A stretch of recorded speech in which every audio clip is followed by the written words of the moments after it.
WNBA 2025 free agency. Predictions, biggest questions.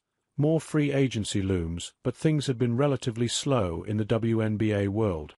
And then the dam broke Thursday. Sata Sabally, considered one of the top free agents for 2025, announced in a media availability for Unrivaled that she will not be returning to the Dallas Wings, where she spent the first 5 seasons of her career, a former first-team All-WNBA talent and Olympian with the German national team. Sabally will undoubtedly be one of the most coveted stars on the market as free agency gets underway this month. The most likely scenario: the Wings will call Sabally, akin to the franchise tag in the NFL, and trade her to her new destination to get something in return. From January 11th through January 20th, teams can make qualifying offers to restricted, reserved, or core-eligible players.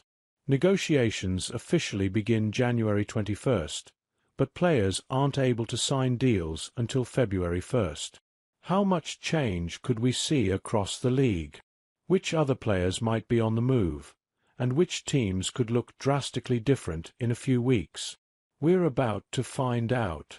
In the meantime, our ESPN WNBA experts delve into what to expect and watch for in this year's free agency. Aside from Sabally, who are the biggest names most likely to find a new team in free agency, and where might they land? Alexa Philippou. I'm closely watching what happens with Kelsey Plum.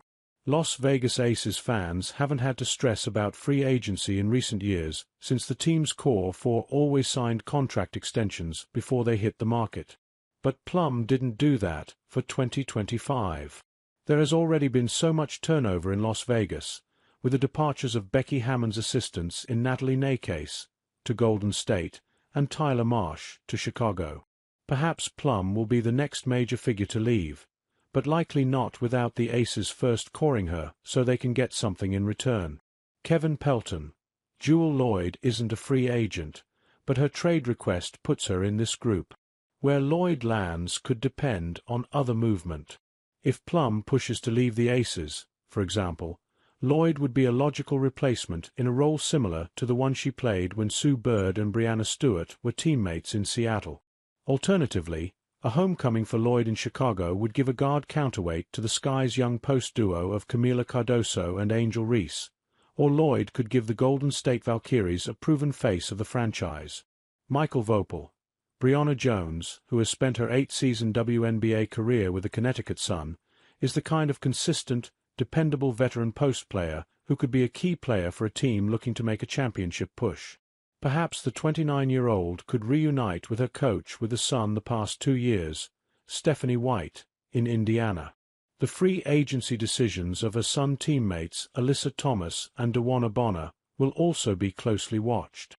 Bonner, who turns 38 in August, has won 2 WNBA titles with Phoenix, whereas Thomas, who will turn 33 in April and has spent her 11-season career in Connecticut, is still looking for her first title. Which other players are you watching most closely? Pelton. I'm watching the wing position.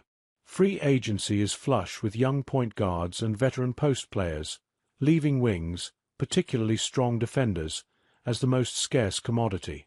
Now that she'll likely be available for the start of the season, Gabby Williams is the kind of two-way role player found on title contenders.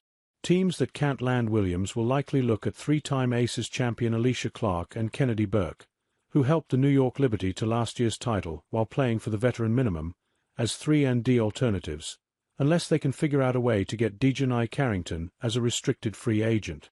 Philippou.